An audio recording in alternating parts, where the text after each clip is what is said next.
नमस्कार साथियों and welcome to the series of video lectures on psychology. मैं doctor Arpita Chaudhary, associate professor GD government girls college, आज आपसे बात करूंगी वैलिडिटी के बारे में।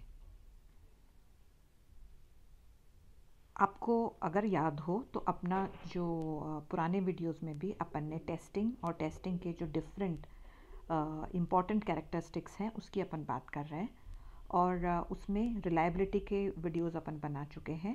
और जैसा कि आपको पता है रिलायबिलिटी के साथ साथ एक परीक्षण के अंदर वैधता होनी भी बहुत आवश्यक है। और वैधता क्या होती है, कितने प्रकार की होती है, किन किन कारकों से प्रभावित होती है, उसके बारे में अपन बात करेंगे। तो चलिए शुरू करते हैं वैलिडिटी के बारे में। सबसे पहले हम बात करेंगे कि वैलिडिटी का मीनिंग क्या होता है, अर्थ क्या होता है। तो validity refers to what a test measures, मतलब कि परीक्षण किस चीज़ का मापन कर रहा है और कितने अच्छे से उसका मापन कर रहा है। So what a test measures and how well it measures, कितने अच्छे से जिस चीज़ का मापन उसको करना है वो कितने अच्छे से उस चीज़ का मापन करता है, उसको वैलिडिटी कहते हैं। फॉर एग्ज़ाम्पल, अगर हमें बुद्धि का मापन करना है तो बुद्धि के विभिन्न आयामों का किस हद तक परीक्षण मापन करता है तो उसकी वैधता उतनी अधिक होगी। So accuracy with which it measures what it ought to measure, कि परीक्षण उस चीज का या उस शील गुण का मापन करता है जिसका उसको करना चाहिए, तो इसी को वैधता कहते हैं। ठीक है, चलिए अब हम बात करेंगे कि वैधता किन किन कारक हैं जो वैधता को प्रभावित करते हैं। तो सबसे पहली चीज़ तो है लेंथ ऑफ द टेस्ट, परीक्षण की लंबाई। जितना लंबा परीक्षण होगा तो वैधता भी उतनी ही अधिक होगी। सो अगर हम परीक्षणों में पदों की संख्या को बढ़ा देते हैं तो विश्वसनीयता के साथ साथ वैधता भी बढ़ जाती है। आपको याद होगा मेरे पिछले वीडियो में जब अपन ने फैक्टर्स इन्फ्लुएंसिंग रिलायबिलिटी की बात करी थी तो वहाँ पर भी अपन ने इस चीज़ की बात करी थी। तो विश्वसनीयता के साथ साथ परीक्षण की लंबाई या पदों की संख्या बढ़ाने के साथ वैधता भी बढ़ती है। जितना लंबा टेस्ट होगा उतना अधिक वो विश्वसनीय या वैध होता है। लेकिन एक चीज़ है, वैलिडिटी इतनी तीव्रता से नहीं बढ़ती जितनी कि विश्वसनीयता बढ़ती है।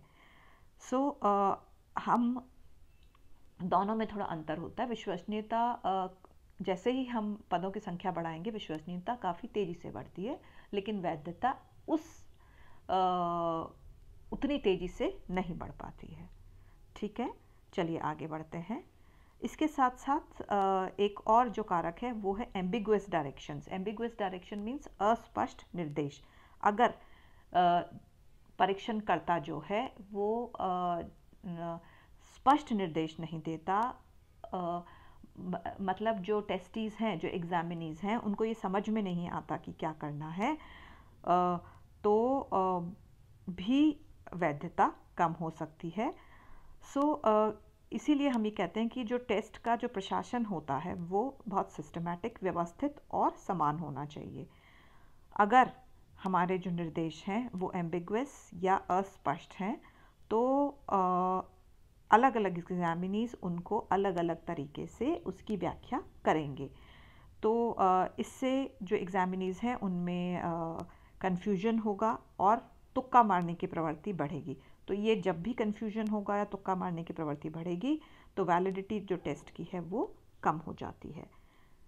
तो इसीलिए जैसा मैंने आपको बोला कि हमारे जो निर्देश हैं वो समान होने चाहिए और स्पष्ट होने चाहिए, बिल्कुल समझ में आए जो एग्जामिनर्स हैं उनको कि क्या करना है।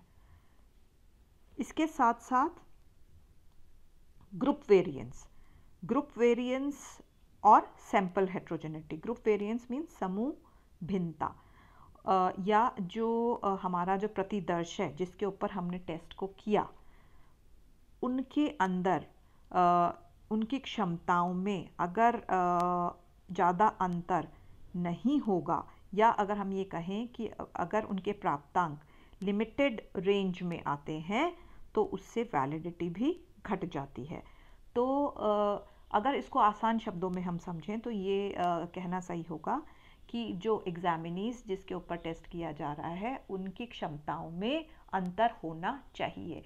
सभी अगर हम सारे इंटेलिजेंट बच्चे ले लेंगे तो समूह भिन्नता नहीं होगी या उनके प्राप्तांकों में अंतर नहीं आएगा। अगर आपने सारे कम या जो कम इंटेलिजेंस वाले बच्चे लिए तब भी समूह में भिन्नता, तो इसीलिए मैंने बोला कि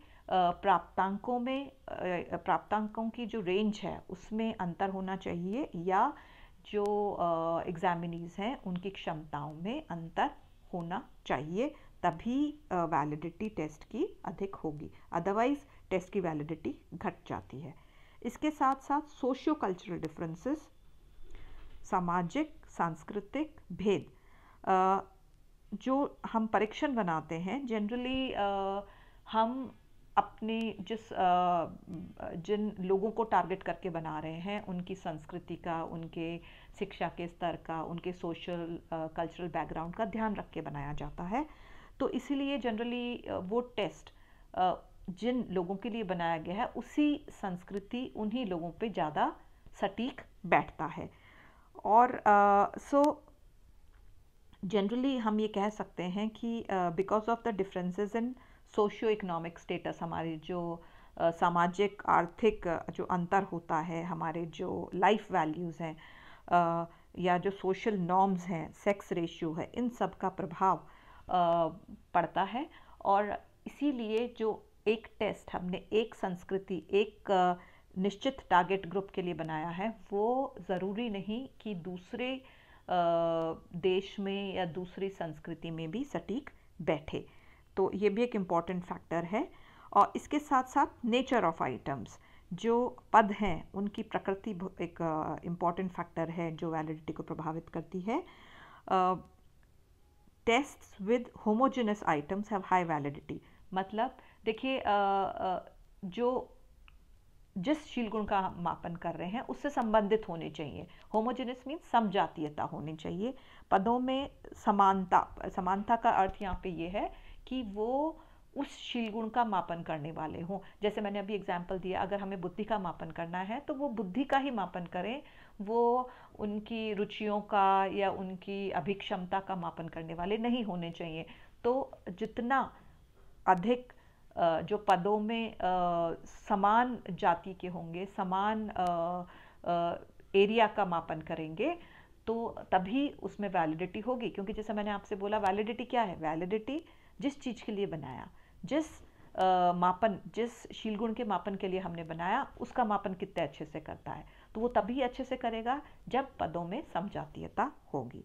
सो नेचर ऑफ आइटम्स, अब आई होप आपको समझ में आ गया कि जो आइटम्स या जो पद हैं उनमें समजातीयता होनी चाहिए, वो एक ही शील गुण का मापन करने वाले होने चाहिए। सो ये थे जो वैलिडिटी को प्रभावित करने वाले फैक्टर्स। आई होप आपको समझ में आ गया होगा कि वैधता या वैलिडिटी क्या होती है और उसको प्रभावित करने वाले कारक कौन से हैं। मैंने पहले भी अपने वीडियो में कहा था कि एग्जामिनेशन पॉइंट ऑफ व्यू से ये बहुत इम्पॉर्टेंट क्वेश्चन है। ज़्यादातर या तो रिलायबिलिटी पे आता है या वैलिडिटी पे, इन दोनों में से एक क्वेश्चन आवश्यक रूप से आता है, और शॉर्ट क्वेश्चंस भी काफ़ी आते हैं। तो बच्चों, आपको इस चीज़ पे ध्यान देना है, आपको इसको बहुत अच्छे से तैयार करना है। एंड आई होप आपको समझ में आ गया होगा। और आगे आप देखें मेरे वीडियो जिसमें अपन बात करेंगे methods of validity. So thank you so much, and please continue to watch my videos on psychology and testing. Thank you.